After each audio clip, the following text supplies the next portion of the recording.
중국의 학교 폭력에 대한 자세한 이야기. 이거는 그 대륙남 채널 보시면 아마 아실 텐데, 얼마 전에 중국에서 시위 비슷하게 일어났었거든요. 이건 다 진압이 됐는데, 어쨌든 그 사건에 대한 이야기입니다. 2025년 8월 4일 공산당의 철권 통치 국가인 중국에서 뜬금없이 민주화 시위가 벌어졌다. 그곳은 바로 중국 쓰촨시 장유시였다.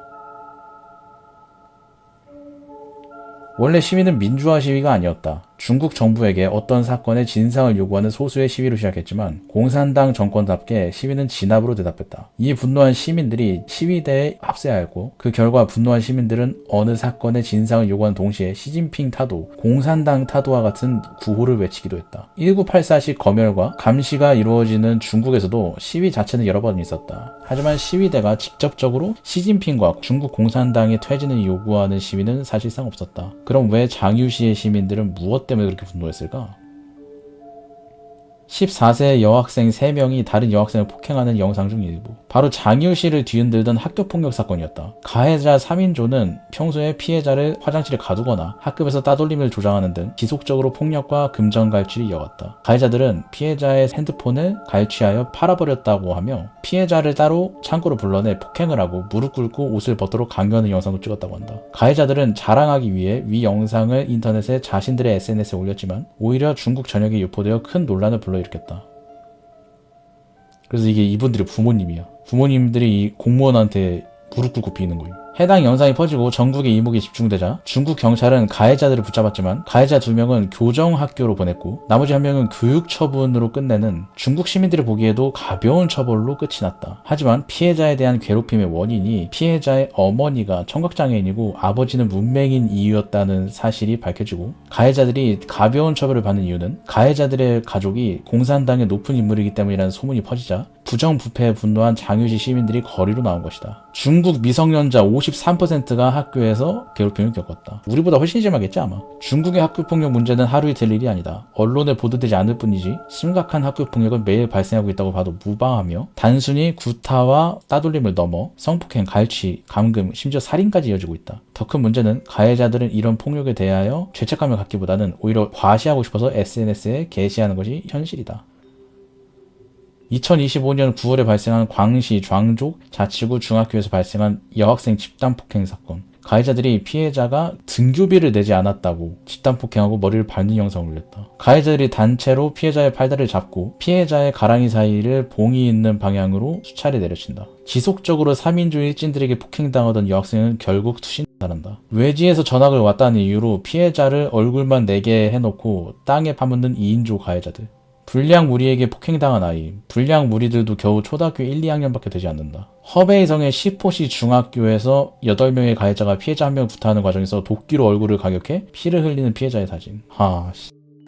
남학생이 피해자를 죽도록 팼고 결국 피해자는 의식불명 상태가 된다. 그 폭력이 벌어지는 동안 반 전체는 방관만 했다. 특히 중국의 학교폭력은 도시보다는 시골 지역이 심각한 편이다. 폭력 발생률은 도시보다 농촌 지역에서 약 2배 이상 높게 나타난다. 이는 농촌 지역의 교사 부족, 학교시설 노후, 부모의 장기 부재 등과 밀접한 관련이 있다. 또한 저학년이라고 해서 그 잔혹성이 옅어지지 않는다. 이런 심각한 학교폭력 때문에 사망 또는 자살하는 학생들은 늘어나는 추세이다. 채찍으로 구타나 폭력 현장. 시골 지역이 심각한 이유는 따로 있다. 중국의 저출산이 가속화되면서 중국의 학교들이 통폐합되다 보니 안 그래도 지역마다 몇 없는 학교들이 사라진다. 그래서 정부는 교통과 등교 시간 때문에 학교를 다니지 못하는 아이가 없도록 초등학교 고학년부터 기숙사를 다닐 수 있게 하였다. 아이들의 공부 관리와 규칙적인 생활을 도와준다는 정부의 홍보로 많은 부모들이 자녀들을 멀리 있는 학교 기숙사로 보내지만 관리 인력의 부족으로 아이들의 통제가 제대로 되지 않는 것이 현실이다. 이런 기숙사에서는 함부로 밖에 나갈 수 없을 뿐더러 기숙사 내는 엄연히 통제가 되지 않은 무정부 상태가 되어버리니 방과 후 기숙사는 완전 닫힌 사회가 되고 지옥도가 펼쳐진다.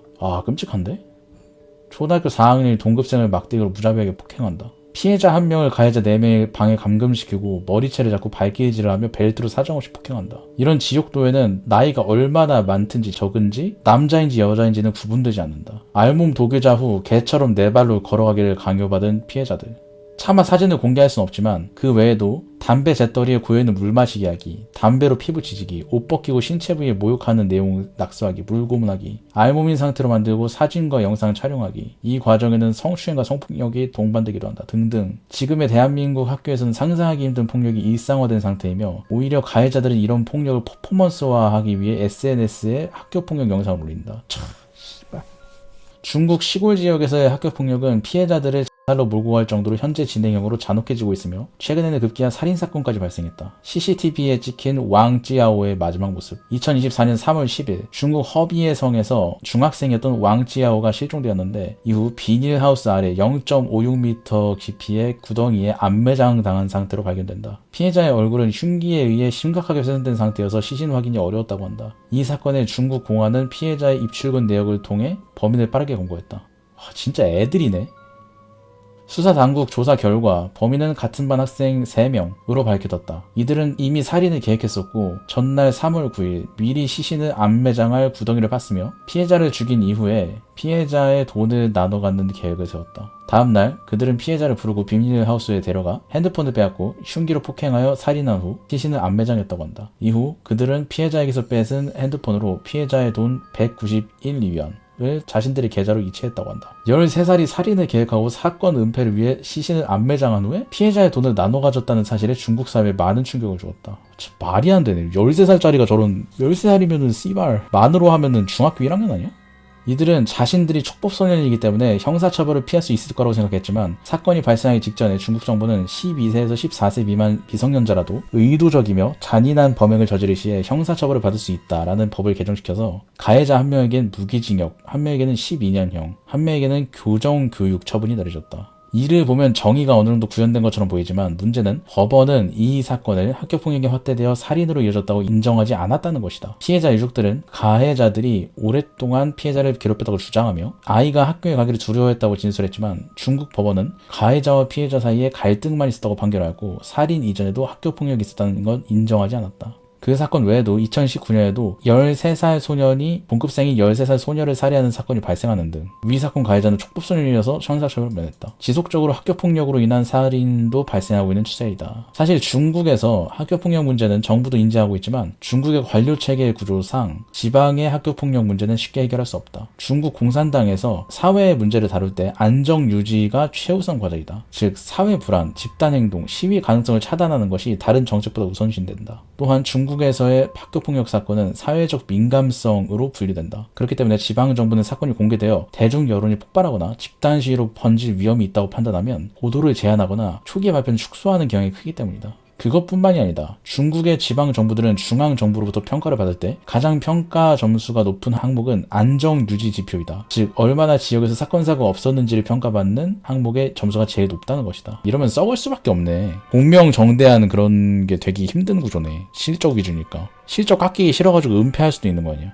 지방 정부뿐만 아니라 학교 또한 평가를 받는 것은 마찬가지이다. 이런 시스템 때문에 학교폭력 사건이 터지면 가해자를 두둔하는 모습을 보이며 해당 지역의 지방 정부와 학교는 사건을 덮기에 급급한 모습을 보이는 것이다. 이러한 사례는 여러 있다. 2016년 6월 해동시 참여중학교에서 15세 남학생이 독극물을 먹고 자살했다. 공안은 수사를 진행하면서 유서 3부를 발견했고 유서에는 같은 반 친구나 동급생들과의 관계가 고통 그 자체다라는 내용이 담겨 있었다고 한다. 하지만 학교 측은 학교폭력에 대해서 확인된 것이 없다라는 입장을 밝혔고 공안들도 수사를 더 이상 진행하지 않았다고 한다. 2023년 12월에는 허난시 상추시 닝린현에서 14세 남학생이 학교 수신에 사망한 사건이 발생했다. 사망자 유족 측은 학생이 학교폭력을 당해왔다고 주장했으며 시신에는 여러 명자국과 상처 자국이 발견되었지만 현지 학교와 공안은 학교폭력은 없었다며 공식 입장을 낸다. 말이 안 되네. 분노한 시민들이 시위를 벌였으나 중국 당국은 시위대를 강제로 해산시키고 이 사건은 단순한 사건이 되어버렸다. 물론 이딴 입장을 낸 학교 관계자는 시위대에게 얻어맞았다. 2024년 3월 푸젠성의 진장시에서는 14세 중학생이 학교 기숙사에서 출신해서 사망했다. 유족 측에 따르면 해당 학생이 사망 전에 메시지를 보냈는데 학교에서 나를 괴롭히는 사람이 매일 보인다. 더 이상 학교에 있지 못하겠다라는 메시지를 남기기도 했다고 한다. 교육당국과 공안이 사건을 조사 중이라고 하지만 현재까지도 이 사건이 학교폭력에 의해서 발생한 자인지도 결론 난 것도 없이 2025년 현재도 조사 중이라고 한다. 씨발.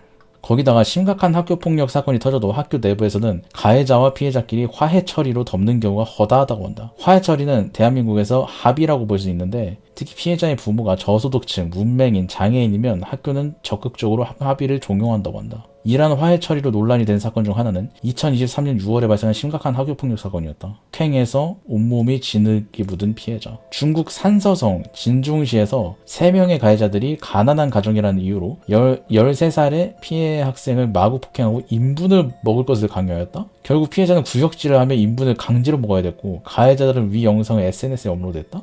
진짜 끔찍하네. 위 사건을 SNS에서 논란이 되자 중국 공안과 학교가 수사에 나섰지만 이 일은 가해자 부모들이 피해자 부모에게 약 900만 원을 지불하는 것으로 화해 처리되었다. 사건이 화해 처리되면 공개되는 재판 판결의 자료에 포함되지 않아 전과가 남지 않고 신원조회도 되지 않는다? 와... 중국 학교폭력의 두 번째 주요 원인은 유수아동 문제이다. 중국의 빈부격차 심화로 많은 시골 출신 농민들이 돈을 벌기 위해 가족들을 집에 두고 혼자 도시로 올라온다. 그들처럼 시골에서 올라와 도시에서 건설업과 같은 저소득, 고강도 노동을 하는 노동자들을 농민공이라고 한다. 중국 시골에서 이런 농민공의 자녀들은 대부분은 친척이나 조부모에게 맡겨지며 어느 정도 나이가 지나면 기숙사가 있는 학교에 보내지게 된다. 숙제를 풀며 담배를 피는 중국.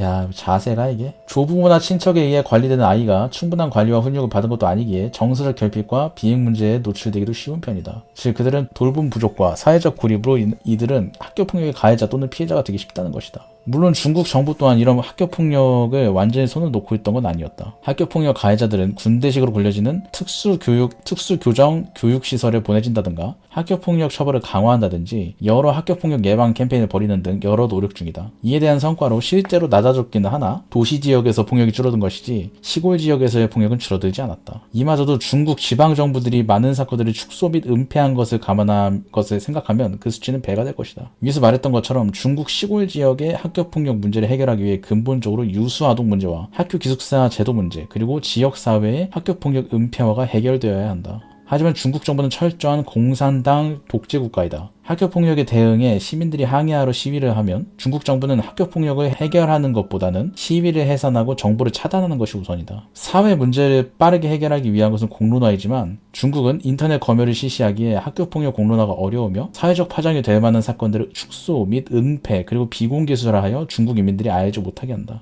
또한 중국에서는 농민공을 착취하는 시스템은 중국의 경제 발전에 상당히 도움이 되기 때문에 이런 유수아동 문제와 다른 문제로 소홀히 여겨지고 있는 것이 현실이다. 구조적으로 이게 어떻게 나아질 수가 없는데 그러면은? 지방 정부가 마음먹고 은폐하면 뭐 밝힐 수도 없는 거고. 결국 구속된 베트남 정육점 영상 사건, 그러니까 딸 참수죠. 신번겔에서 정말 많은 신붕이들을 울렸던 미친 고 영상, 범인에 대한 이야기라고 합니다. 이게 범인이 잡힌 걸로 알거든요. 2025년 7월부터 인터넷을 뒤흔들었던 사건인 베트남 정육점 영상 사건에 대해서 다들 들어봤을 것이다. 참수당하는 것에 성욕을 느끼던 응우옌 수원땄이 자진해서 인터넷에서 만난 가면남에게 참수당하고 과정을 촬영한 영상이 인터넷에 유포된 사건이다. 특히 참수성애라는 극단적이고 기이한 성적 도착증이 존재하고 그런 성 도착증 때문에 자신이 살해당하는 것에 합의를 했다는 점. 진짜. 살인 이후 가면남이 응우엔의 시신을 도축해서 베트남식 족발찜으로 만들었다는 것. 그리고 그런 과정을 담은 영상과 사진이 다크웹과 텔레그램에서 금전으로 거래됐다는 사실 등등 여러 충격적인 사실 때문에 영상이 유출된 7월부터 인터넷을 뒤집어 놓았다는 사건이다.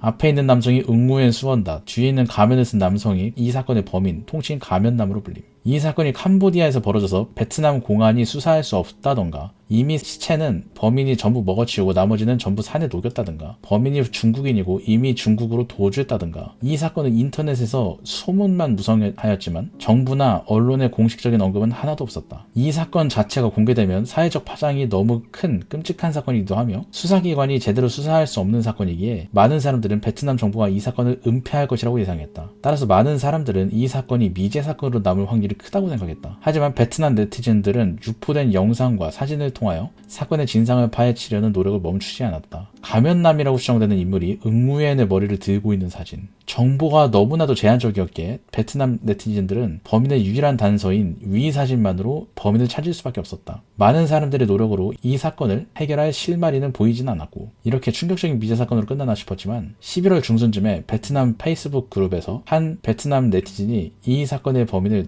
도안 반상이라는 60세 남성이라는 의혹을 제시한다. 똑같네. 이 흉터 자국이. 위 사진들을 비교하면 얼굴의 상처 위치와 크기가 상당히 비슷하다는 것을 알 수 있다. 범인의 유일한 단서라고 알려진 사진 속 인물과 너무나도 비슷한 인물이 나타나자 베트남 네티즌들은 도안 반상의 신상을 파헤치기 시작했다. 도안 반상은 1968년생의 남성으로 베트남 랑산성의 후룽 지역 관리국 시장 관리반의 4호팀의 부팀장으로 베트남 정부 소속의 공무원이었다. 그는 2025년 3월에 은퇴했다고 한다. 시장 관리반은 시장에서 가짜 상품, 밀수품을 단속하는 부서이다. 관리반의 부팀장이라면 한국 공무원 체계로는 6급 중간 관리자 공무원이 된다. 베트남 랑산성의 위치. 베트남 네티즌들은 그의 SNS를 파묘하기 시작했고 베트남 랑산성에 있는 그의 자택과 그가 관리했던 사무실 및 창고를 뒤지기 시작한다. 그리고 여러 증거들을 찾을 수 있었다. 와, 네티즌이 찾은 거야? 화분이 똑같네. 그의 틱톡에서도 영상에서 나온 화분과 기구들을 찾을 수 있었고 그의 아들이 올린 영상에서도 그의 아들이 입고 있던 바지와 도안이 범행 당시 입고 있던 바지가 같다는 것을 발견할 수 있다. 또한 영상에 나온 범인의 다리 흉터와 도안의 다리 흉터의 위치의 형태가 같다는 것과 그의 자택 앞에 있는 슬리퍼가 영상에 나온 슬리퍼와 일치한다는 점도 네티즌들은 발견하였다. 그리고 그가 찍어서 SNS에 올린 사진에 있는 문이 영상에 나온 문과 일치한다는 점도 발견했다. 거기다가 네티즌들은 범인의 어깨에 있던 문신이 13-9라는 문신 뜻 또한 알아냈다. 13-9?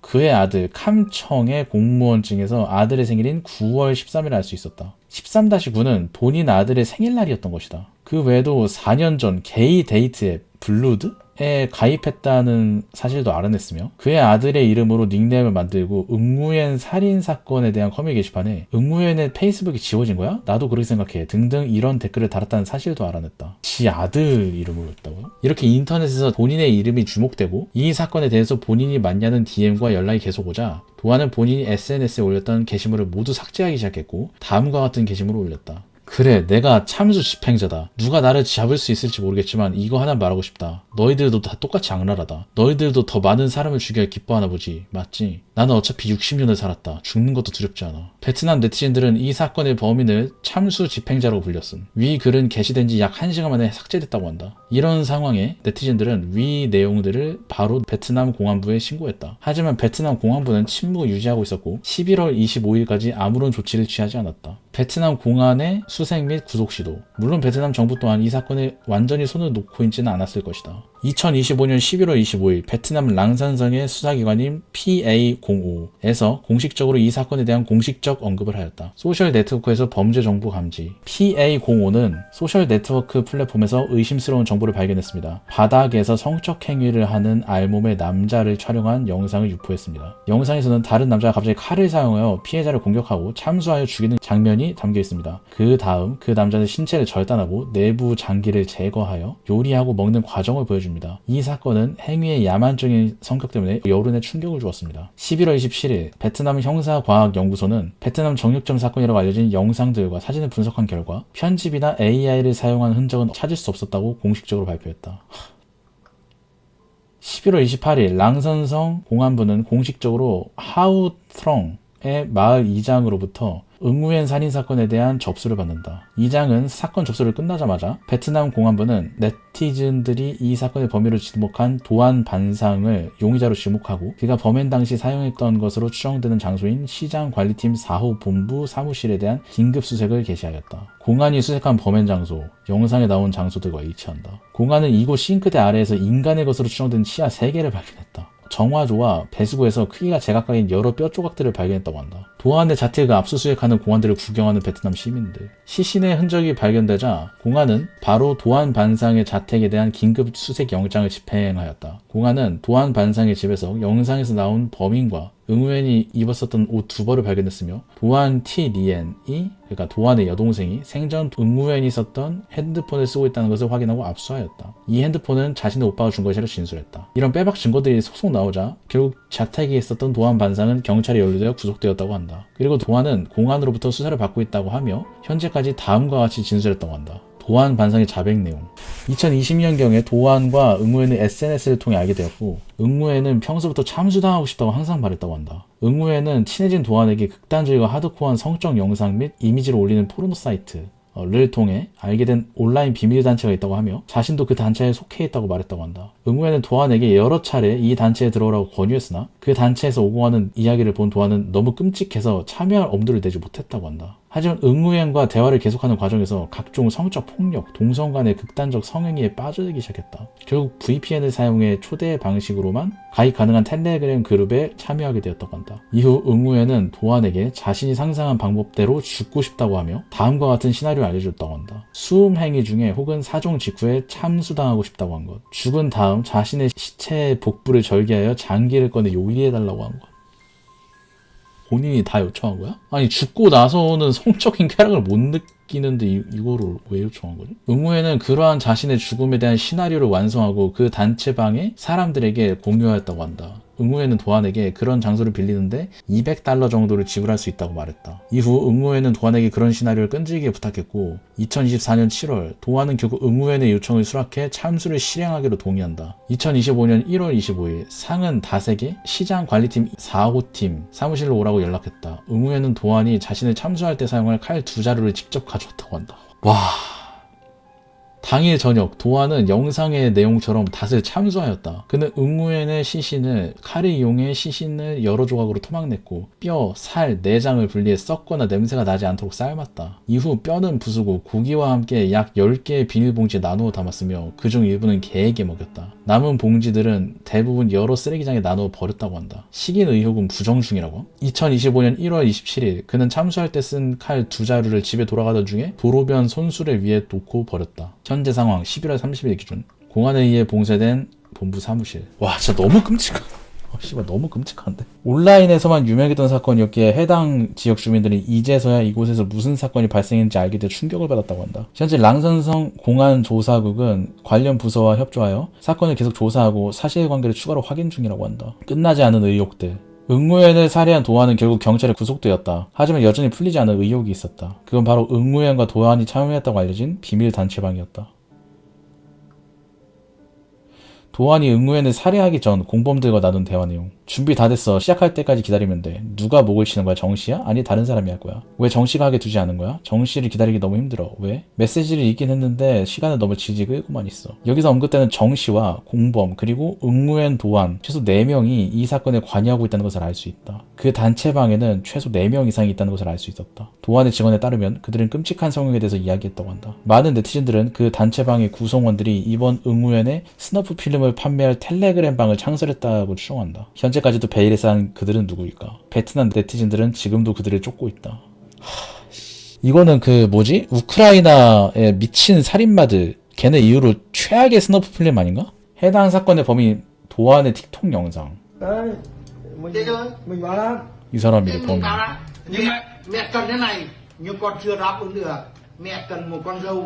믿기지가 않는데 진짜 나 그거 봤거든 영상? 아 근데 진짜 존나 끔찍해요. 말이 안 돼. 트라우마 생기고 보면. 끝나지 않은 베트남 정육점 영상 사건. 베트남 정육점 영상 사건의 범인인 도안 반상은 결국 공안에 검거되었다. 그는 현재까지 혼자서 응우엔의 살인에만 관여했다고 자백하였다. 하지만 베트남 네티즌들은 응우엔의 살인 과정을 담은 영상과 깔끔하게 해체된 시신 사진들을 보고 다음과 같은 결론을 낸다. 도안의 범행은 결코 처음이 아니며 분명히 과거에 살인을 하고 시신 해체를 한 경험이 있을 것이라고 주장한다. 또한 베트남 네티즌들은 도안과 응우엔이 가입했다고 알려진 끔찍한 성형에 대한 이야기를 하던 텔레그램 단체방에 있던 다른 사람들도 이번 살인사건에 관여했다고 추정, 바로 그들을 추적하기 시작했다. 12월 9일 베트남 네티즌들이 모여 창설된 온라인 탐정단체인 인간카메라는 베트남 정육점 영상 사건의 범인인 도안 반상이 죽인 피해자로 추정되는 사람을 찾았다고 한다. 랑선 사건, 그러니까 딸 참수 사건이죠. 온라인 탐정들은 웅우엔 수원닷 이전에 실종된 또 한 사람을 추가로 조사해야 된다고 선언했다. 현재 모든 관심은 호아 트로이라는 이름의 페이스북 계정에 집중되고 있다. 공식 기관이 본격적으로 조사에 착수한 것과 동시에 온라인 탐정들의 자체 조사도 계속 진행되고 있다. 인간 카메라의 추적은 정말 소름 끼친다. 아주 작은 디테일까지도 전부 파헤치고 있다. 또 다른 피해자라고 지목된 사람은 호아 쪼이라고 불리는 남성. 피해자라고?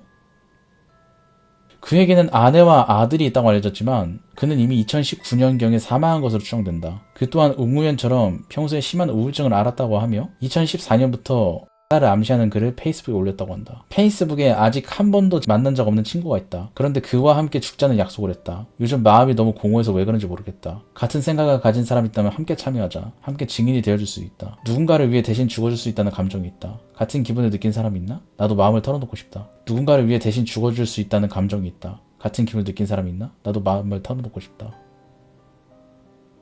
호아조이 2015년. 다 끝난 거지? 페이스북 친구. 왜? 그렇지. 왜 그래? 죽고 싶어. 그럼 뒤져. 그럼 난 어쩌라고. 괜찮아, 넌 아직 살아있어. 죽자. 사는 게 점점 무미건조해진다. 혹시 지치고 우울해서 죽음을 찾는 사람 있나? 그렇다면 나와 함께 이야기를 나누자. 나는 죽고 싶다. 죽고 싶다면 어떤 방식으로 끝을 선택하겠어? 사는 게 너무 허무하다. 끝내고 싶다는 갈망이 든다. 어떤 방식이든 상관없다. 지치고 사는 게 싫다. 끝낼 수 있는 약 하나를 필요하다. 아무 이유도 없이 갑자기 죽고 싶어졌다. 아마도 이제 오래 못 갈 것 같다. 하지만 상관없어. 그것도 괜찮아. 일찍 가면 편해지는 거겠지. 욕할 거면 네 입으로 해. 잘났으면 그냥 날 죽여버려. 난 안 무섭다. 이제 일하러 간다. 그는 페이스북에 상시로 우울 관련 글을 써왔으며 목조르기, 발패티시 같은 SNS 그룹에도 참가했다고 알려졌다. 또한 자살 관련 커뮤니티인 투투 그룹에도 참여했었다고 알려졌는데 응우엔 킴 응원. 나 죽고 싶어. 실제로 어렵지 않아 죽는 건. 오케이. 진짜로 하란 말이지. 가능하면 나랑 DM으로 얘기하자. 실제로 해보자. 문제는 이곳에서 베트남 정육점 영상 사건의 사망자인 응우엔 수었다 또한 활동했고 호아조이도 그와 온라인상에서 알고 지낸 사이라는 것을 알 수 있다. 그런데 왜 갑자기 온라인 탐정단 인간 카메라는 호아조이를 베트남 정육점 영상 사건의 또 다른 피해자로 주장했을까? 그 이유는 2019년 후반으로 추정되는 때에 다음과 같은 사진들이 인터넷에 유포되었기 때문이다. 뭐야 씨발. 호아조이로 추정되는 남성의 목을 누군가 칼로 내리쳐서 상처가 생긴 사진? 이건 좀 상당히 극단적이고 잔인한 사진들이 직접 올릴 수 없지만 사진들을 설명하자면 화장실로 보이는 어두운 곳에서 알몸의 남성이 다른 알몸의 남성을 바닥에 눕히고 칼로 참수하는 사진들과 바닥에 비닐들을 깔아놓은 방에서 참수를 한 남성이 머리 없는 시신을 칼로 해체시키는 사진들이다. 특히 해체시키는 사진이 충격적인데 그 참수범이 도려내는 것을 시작하여 복부를 열어 내장과 장기들을 분리시켜 꺼내어 따로 통에 보관하고 이후 턱과 손도끼를 이용해 팔다리를 토막내고 몸통과 팔다리의 가죽들을 벗겨내어 뼈와 분리시킨다. 다만 저 사진들을 보아 참수범은 미리 참수된 목 부분의 출혈을 통해 시신의 몸 안에 있는 피를 대부분 제거하여 손쉽게 시신을 해체한 것으로 보인다. 저 사진들이 인터넷에 유출되었을 때 중국의 게이클럽에서 정신병을 앓고 있던 남자가 파트너를 참수하고 그 가죽들을 벗겼다고 알려졌다. 하지만 저 사진의 피해자는 호아조이와 비슷한 사람이고 실제로 그는 살아있다고 주장하는 사람들이 있었다. 그 이후로 호아조이의 페이스북 계정은 그 사진들이 유포된 이후인 2021년에 게시물을 올렸으며 2025년에 그와 DM을 한 사람도 있다고 하며 그 증거 사진을 올렸다. 하지만 온라인 탐정단들은 그 글은 호아조이가 쓴 것이 아니라며 그의 생존설을 반박했는데 그 내용은 다음과 같다. 그가 살해된 것은 가장 유력한 2019년까지 그의 글들을 보면 문법적으로 띄어쓰기가 없고 맞춤법이 엉망이며 베트남어 액센트도 없고 주어와 목적어가 자주 생략되었으며 문장 끝맺음이 흐릿하거나 생략되었다. 문장 구조 또한 짧고 단순하고 감정 토로용 독백이 많으며 감정을 표출하는 글들을 많이 올렸다. 하지만 2020년 이후에 올라온 글들을 보면 오타와 축약어가 많이 감소했고 문장의 메시지가 또렷해졌으며 베트남어 성조를 완벽하게 표시했다고 한다. 또 이전에는 독백형의 대화를 했지만 2020년 이후에 적극적인 질문, 대화형 글들을 올렸다고 한다. 그리고 문장이 길어지고 논리적인 연결이 생겼으며 상대 반응을 전제로 한 설계된 문장을 구현했다고 본다. 또한 2020년 이후 호안조이와 DM을 했다는 사람들의 스크린샷을 살펴보면 호안조이, 만약 누군가가 네가 죽을 수 있게 도와준다면 예를 들어 얼굴에 베개를 눌러서 숨막히게 하거나 목을 졸라 죽게 한다면 넌 어떻게 생각해? 재보자. 그래 오케이 하자. 응? 아니면 내가 스스로 할게. 근데 아프지 않았으면 좋겠어. 아니면 네가 아니면 내가 혼자 해줄 수 있어. 스스로 하지마. 그래 진짜 하고 싶으면 그때 하자. 너 나처럼 늙은 사람이 그런 거 해도 괜찮겠어? 늙은 사람? 호안조이는 늙은 사람이 아니잖아. 그냥 이용만 당할까 봐 무서워. 2025년 그와 DM을 했다는 사람의 대화 내용 스크린샷을 보면 너 아직 살아있지? 최근에 응우엔 수어따시랑 연락한 적 없어? 나도 기다려주고 있어. 응우엔이랑 마지막으로 연락한 게 언제야? 응우엔이 집이 어딘지 알아? 응우엔의 가족한테 알릴 거야. 빙빙 돌려 말하지 말고 본론부터 말해. 시간만 낭비하고 노잼이야. 그래 누가 응우엔을 토막냈어? 내가. 뭐? 그래서 내가 뭘 해줄까? 이쯤 되면 2020년 이후 호아조이의 계정으로 글을 쓰고 있는 사람이 누군지 눈치챌 것이다. 그래도 모르겠다면 베트남 정육점 영상 사건을 떠올려보자. 오늘부터 이 계정을 영구적으로 비활성화시키겠습니다. 응우엔 수어따 아니야 이거? 응우엔 수어따는 참수되었습니다. 누가 참수했나요? 베트남 정육점 영상 사건의 범인은 사망한 응우엔의 SNS 계정으로 여러 글들을 쓰고 DM을 했었다. 그리고 호안조이의 계정을 이용한 범인은 DM 대화 내용 중에 본인은 늙은 사람이라고 했다. 호안조이는 89년생으로 늙은 사람 범죄에 들어가긴 보기 힘들다. 그렇다. 베트남 온라인 탐정단들은 2020년 이후 호안조이의 계정으로 글을 쓰고 DM을 나눴던 사람은 도안 반상으로 확정짓는 모양이다. 현재까지 호안조이에 대한 공식적인 정보는 나오지 않은 상태다. 그가 실제로 실종되었는지 사망했는지 공식적으로 나온 언론 보도나 정부의 공식 입장은 아직까지 없는 상황이다. 하지만 이미 베트남의 온라인에서는 호안조이가 계속 주목되고 있으며 유튜버들도 지속적으로 언급하고 있기에 공식 기관도 호안조이 사건 또한 추적하고 있을 확률이 크다. 다만 아직도 많은 베트남 온라인 탐정들은 이런 범행이 아직도 도안 반상의 혼자라고 생각하지 않고 반드시 공범이 있을 거라고 확신하고 있다. 현재 베트남의 온라인 탐정단은 도안 반상과 응우엔 수었다 그리고 호안조이가 가입했다던 44투투라는 온라인 그룹을 조사하고 있다고 한다. 44는 베트남 온라인에서 돌려 말하는 은어, 살자라고 보면 된다. 여기까지가 딸 참수 사건 이후로 이분이 정리하신 글이라고 합니다. 아니 근데 생각보다 더 끔찍한데? 아니 저런 사람이 한두 명이 아니란 거잖아. 피해자가 더 있을 수 있다?